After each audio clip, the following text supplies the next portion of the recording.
How's it going, everybody? My name is Silver, and welcome to a very rushed, sudden video. This is MTG Arena. It is no secret that I am a huge fan of Magic the Gathering.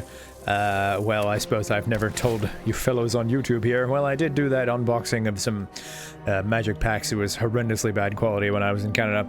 But anyways, guys, I just thought I'd start recording. You know what? YOLO. Here we are. It is Bloomburrow Day, so we finally have the Bloomburrow release. The cards are in the game. I have done several pre-release events already myself. And this is my new auto deck, as you can see. This was previously a spell slinger, I called it. Red-blue, is it, if you will. For those of you who have absolutely no idea about Magic, basically, there are 5 colors of mana. Mana comes from the land. It kind of is generated through the earth. And each color of mana sort of goes to each sort of type. So you have mountains, which generate red mana, and this dude's gonna counter my dragon spell, you absolute cringe lord. Anyways, we have red mana, which is mountains. Red is kind of like lightning and fire and passion and that sort of thing. You have blue mana that comes from islands, which is kind of like tricky, kind of like, ooh, like blue mana. That was not a non-creature spell. I can't believe he countered my Terror of the Peaks. That is super cringe. Very strong dragon, by the way. Anyways, you have black mana, which is what this guy's using over here. Black is kind of like, you know, zombies and ghouls and undead and that sort of thing, and kill spells. Green mana is pretty self-explanatory. Green is the forest, and it's like big creatures and dinosaurs and bears and the nature of things. And you have white mana as well, which this guy is using. Why do you have white mana in your deck, bro? If you're using Marchesa, whatever. White comes from plains, and it's kind of like angels and birds and pretty things. So I'm going to slick sequence his dude, and because I cast a spell, my dudes will get +1/+1 until end of turn, and if he decides to block, he will die. So take that. So yeah, I just kind of decided off the cuff to record this video. You're gonna Cosmium Blast me, bro? Wow. No, I'm gonna cancel your spell, and I'm gonna get another +1 Lamau. Very good, very good. Yeah, so red-blue is kind of like a tricky kind of spell slinger deck. You kind of want to be casting spells and the various creatures that have bonuses when you cast spells. Normally it's called prowess, but on this guy it's just a straight up 1/1 counter, which is good. Prowess is you temporarily get the 1/1. I'm gonna counter that as well, you absolute fool. I can also counter your spells. Oh my god. This is quite the game we're having here. 4 damage to any target, sure. Take that. Yeah, these Templess Anglers are putting in work, and that is a GG, my guy. Yeah, these dudes are pretty good. God damn. Victory! I had a good match because I won. Lamau, lamau, lamau, lamau, lamau, lamau. Well, that was fun. Looks like the red-blue deck is pretty good. I do like, I am a fan of red-blue, is it, if you will. I get more coins. Whoa. I have just spent all my in-game currency on packs. I've been saving my currency for quite a while. Let's go on ahead and get maybe one more, shall we? Let's get a mythic pack. Oh my god. I assume mythic packs have slightly better things in them than regular packs. I have no idea. Let's crack some packs. Bloomburrow is a very nice set. It is basically little animals, so everyone on this plane is a lizard or a bat or a mouse or a raccoon. It's very cute and cuddly. I was a little skeptical about the set. I was just like, everyone's an animal for some reason, but the art in this set is phenomenal. It's just so astounding. It's very good. Just have to shock the answers out of you. Well, hello there. Just have to shock the answers out of you. Well, guess what? Red-blue, ladies and gentlemen, here we are. So you have these cards called Planeswalkers in Magic the Gathering. They are essentially people who can traverse the planes, they can use their magic to go to other worlds. And in Bloomburrow, Ral has been turned into an otter for some reason. I actually have no idea who Ral is. I don't know any of his story, but he's an otter now. Whenever you cast a non-creature spell and put a loyalty counter on him, that's really good. He's +1, so planeswalkers, you see the number down in the corner there, they come in with that many loyal counters. And then when you use his +1, for example, he will get 5 loyalty counters, and you lose his -3, he'll da-da-da-da. If a planeswalker loses all their loyalty counters, they will be destroyed. So, yeah, create an otter, draw 3 cards. Draw 3 cards, you get an emblem, have storm. Oh, wow, that's really good.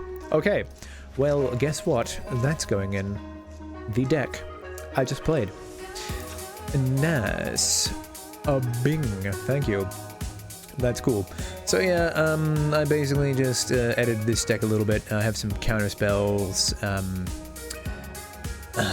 might not need the shocks, but Lightning Strike isn't in Alchemy anymore. So you have various different, oh my god, there's so many different modes, Jesus. So I normally play Alchemy on MTG Arena here. I have no idea what... so you have Standard, which is the pretty average, you know, it's the most recent sets from the most recent few years of Magic the Gathering. I don't know what is included in Alchemy, but it was the first thing that came up when I started playing the game, so most of my decks are in Alchemy. I couldn't tell you why, but yeah, it's a pretty good set, very like Bloomburrow. But yeah, I added some otters. This guy from Thunder Junction, this deck was previously all Thunder Junction themed, so I just kind of mashed together, and here we are. Ral is going to sit very nicely in this deck. Terror of the Peaks is honestly a little out of place. See you later, bud. You want to try and keep as close to 60 cards in this format, because then you will draw the things that you want, and such and so forth. But anyways... let us browse the various decks that I have made.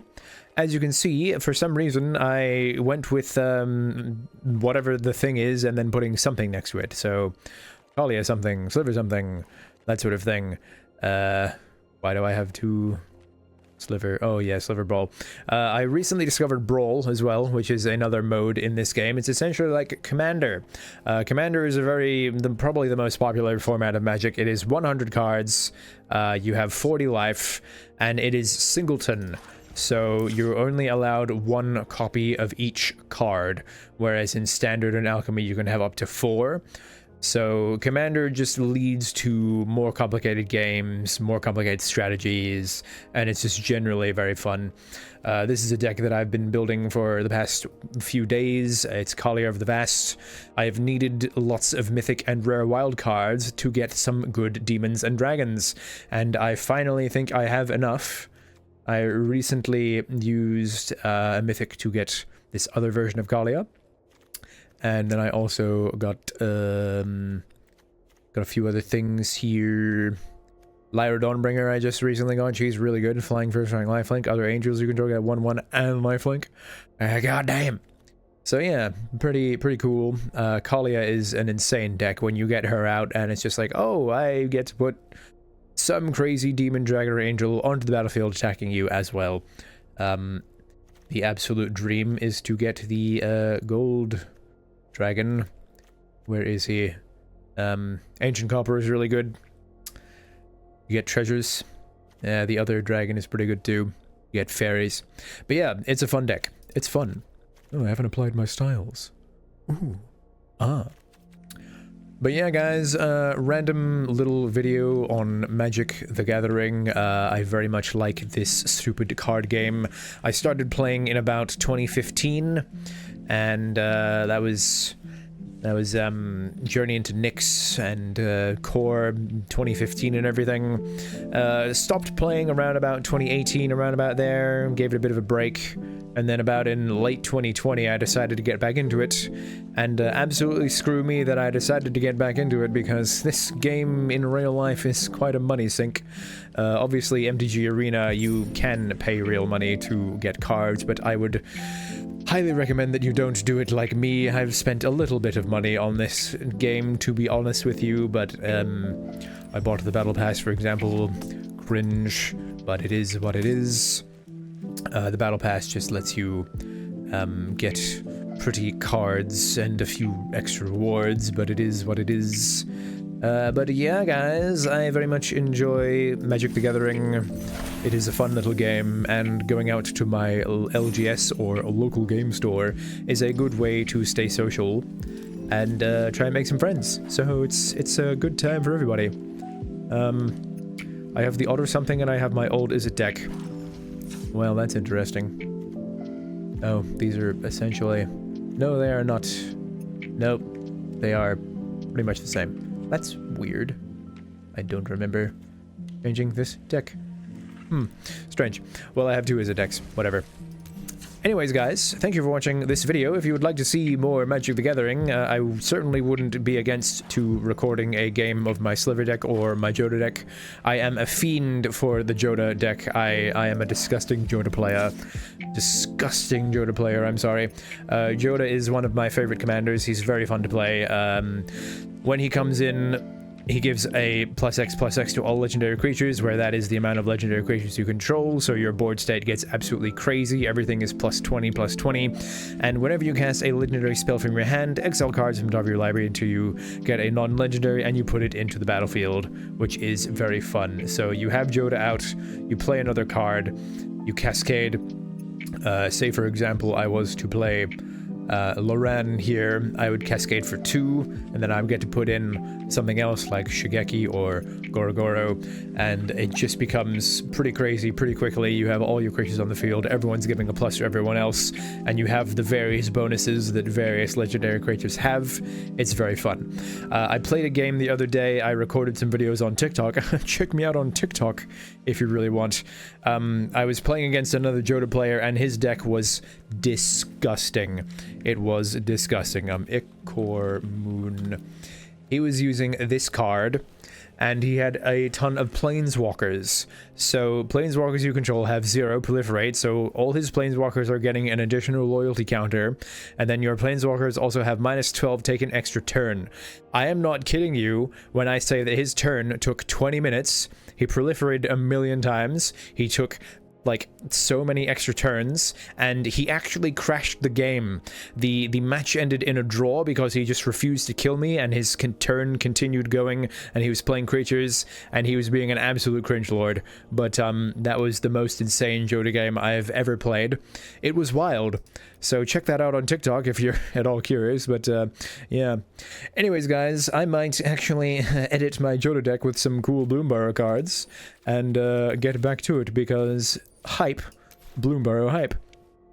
Thank you for watching this random Magic the Gathering video, everybody. And please shout out in the comments if you would like to see more on this game. I will probably record Pokemon later today. I'm so sorry I have not recorded Pokemon in more than a month. But whatever, we will get to it eventually. Thank you for watching, and I'll see you all in the next one, my dudes. Bye!